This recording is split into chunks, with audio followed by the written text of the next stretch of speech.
Umaga po, Ginoong Gada, kami po pala ang Group 1. Ang pamagat ko ng kwento ay ang alamat ng Pilya. Ang pangunahing tauhan ko sa amin ay si Tina at si Rosa. Ang bahay po nila ay si Kyrie, Arnel, Jasmine, Samjandi at RJ. Pagwa sa dito mangga.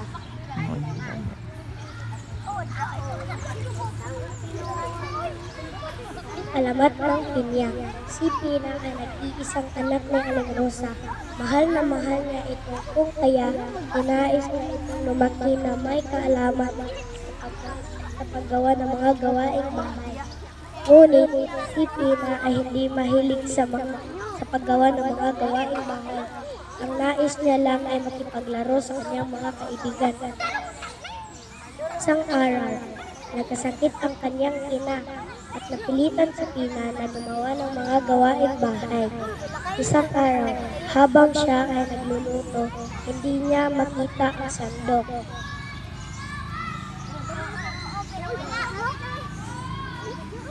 Niya itong itinanong sa kanyang ina at nainis ang ina.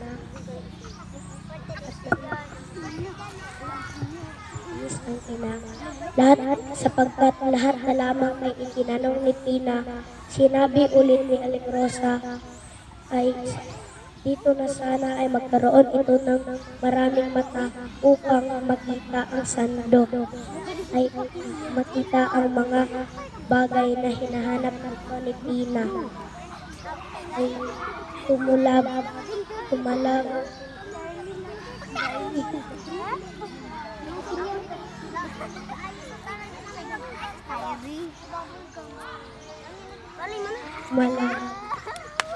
ang halaman nito ay kung kaya ang halaman nito ay tinawag niya itong Pinang. Ang nagtagal, ito ay tinawag ng Pinya.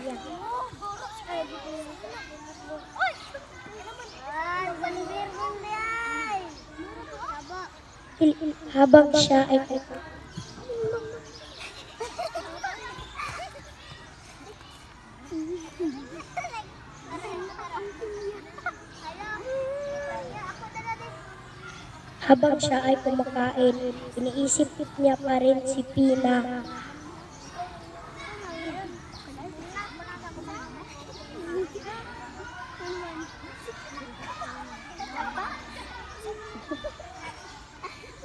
Ang halaman nito ay tinawag niya itong Pinang. Ng nagtagal, ito ay tinawag niya. Natutunan kong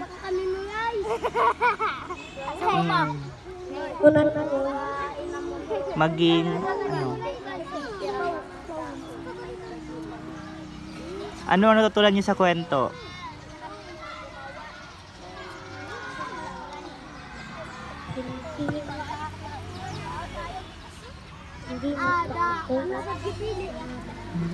Tungkol ka sa alamat ng Pinya. Alamat ng Pinya. Natutunan namin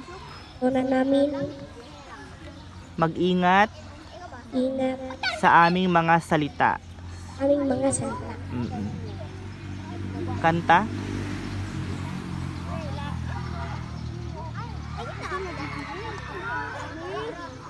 Sayaw nagkanta.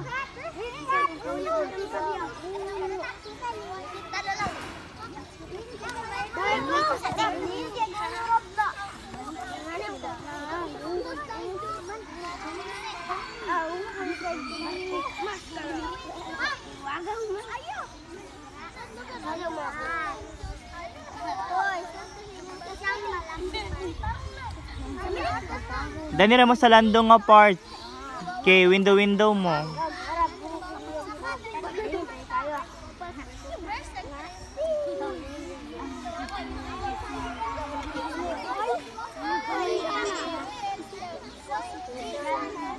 Bali man lang. Ito ba kayo?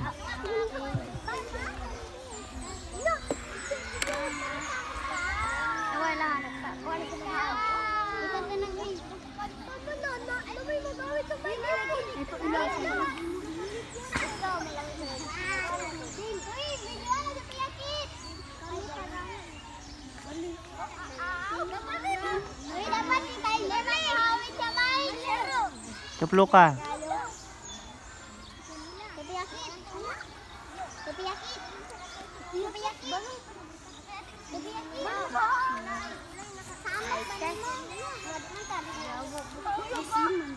Hello.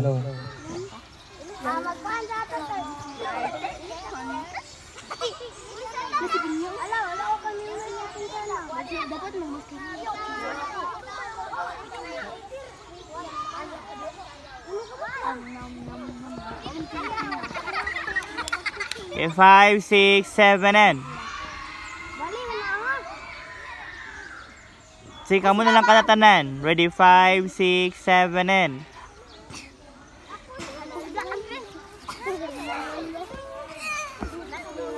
Hello. Di pwede mo palayo, di ay. Dapat mo padoy. Okay, ready, 5, 6, 7, and.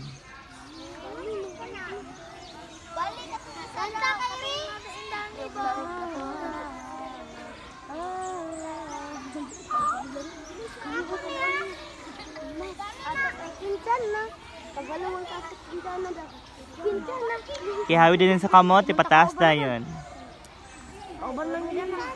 Ready, 5, 6, 7, and 5.